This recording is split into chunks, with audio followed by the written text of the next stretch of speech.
So here we describe how CV can be prepared for an academic application. So as you can see right here, you start with your name and then you talk about your current activities. For example, I'm writing some membership information here, and right here also your current affiliation, followed by your email address, your contact number, and your own website if it is available where you can put your portfolio.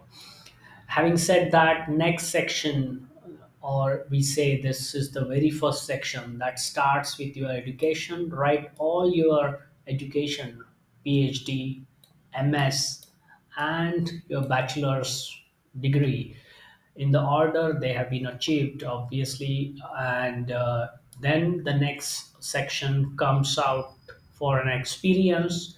Start with your current position and the name of the organization, and indicate your start date and your end date. If it is active, the current position, then write till date or current.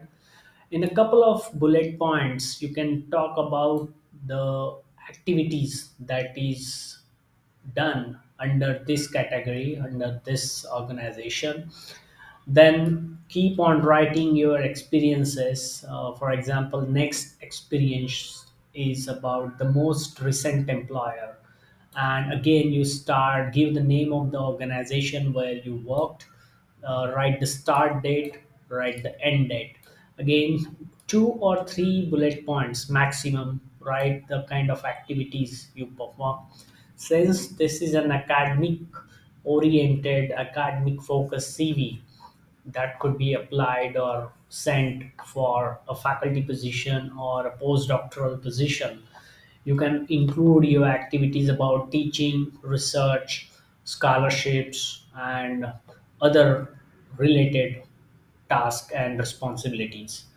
You have another position, for example, that relates your experience to the industry, then write accordingly. Write the name of the organizations, again the start date, end date, and you write in two or three bullet points maximum the kind of responsibilities you performed in that while you are in a position, you were in a position with that organization. And then keep on adding your experiences. Make sure that you add all the experiences and give the start dates and the end date in a reverse chronological order. So you start with the most recent position, with the most recent employer or an organization, with your start and end date, and then the very first appointment or your work experience.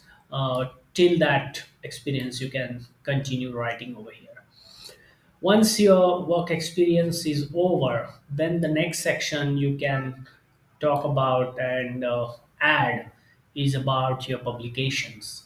So make sure that you categorized your publications into different parts. For example, start with books or book chapters and write with the order as shown over here.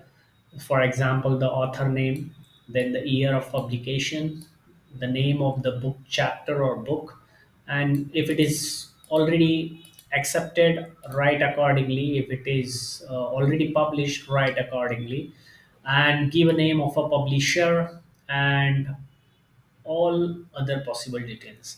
Remember, these publications can be imported directly from the Google Scholar profile or the Scopus Scholar profile, or other possible ways you can refer on the internet. Then you start with your peer reviewed journal publications. Here I have mentioned these publications are peer reviewed, and you give the numbers of all your publication in the order they have been published with all the details.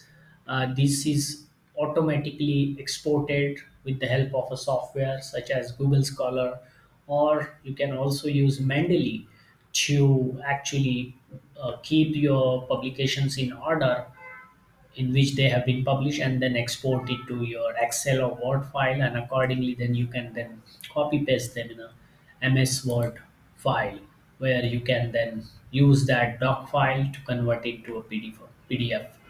Make sure for all your possible publication you give the DOI, which is very important. Then you start with the conferences. Again, list all your conference papers in the order they have been published. You can see over here all these publications have been mentioned. Give a special mention if the conference paper has been given a best paper award, first place, second place, and so on. And again, don't forget to include DOI for each of the paper, because when the people will click on the link, it can lead them to the web page where this paper is available. Then you have a poster details. For example, you can give your poster with the name of the conference that has been presented in. Talk about your details about your PhD dissertation, because that's also your publication. Give a link where it is available. For example, this link is provided here. Similarly, you can do this for MS thesis. Publications, here in the parenthesis you add others, which means they are not peer reviewed, but still you can, or you cannot, or you choose to not to include them, or you can just add and put them in the order they have been appeared. Make sure you give them a link where they are available. And you also mention basic information about the title, authors, and the name of the place where it is published. Then you give details about your honors and awards, which are also called as your accomplishments in the field. So here you can see that these honors and awards. For example, you are a member of some conference, you are holding a chair accordingly. You can give that information. If you are advisory panel, or you are at a particular position for some journals and the conferences, add those details.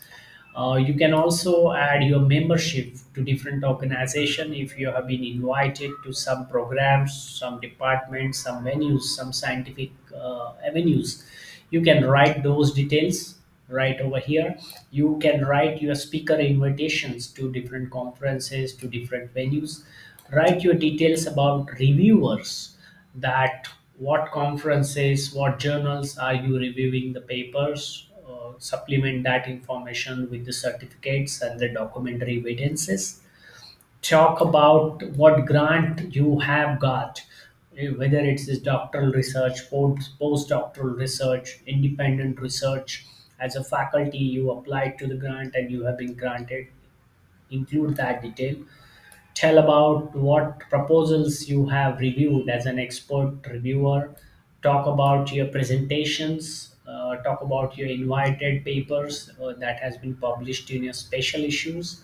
Talk about your awards in a conferences, or any prize details that you can put in. And you can list these honors and awards in the order they have been appeared, in the year they have been given or bestowed upon you. Finally, you can just add a few details about the kind of administrative work that you have done in the past. For example, you have assisted the department or the institute in organizing seminars, workshops, right accordingly. You tell about if you have been in the committee to organize some events, academic or industrial events, while you were serving or working with that organization.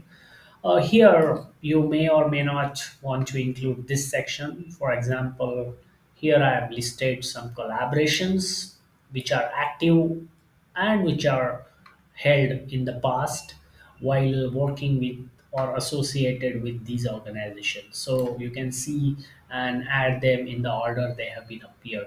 they have been added. So this is how you can see the CV for the academic application has been prepared. Hope this is useful for other PhDs and postdocs who are applying for a variety of positions. In the next section, we'll see how a CV can be prepared for non-academic, for instance, industry positions. So there'll be a little bit difference that we can highlight and we can see that. So I think this structure is quite simple, lucid and easy to read. Talk about your education first, your experiences, both in teaching, research, industry, etc. Then mention all your publications. So, and that include journal papers, conferences. Then talk about your PhD dissertation, MS thesis, add them if you wish. Then honors and awards, list all your accomplishments in the field and your academic standing. Then talk about administrative work, if any. Talk about your collaboration. So that's all for that. CV, this CV is about 4 page. CV can be longer than this. It depends on your work, your activities, and your affiliations, your work experiences that accumulates over the time. All right, so that's all for this section. We'll see other section some other time.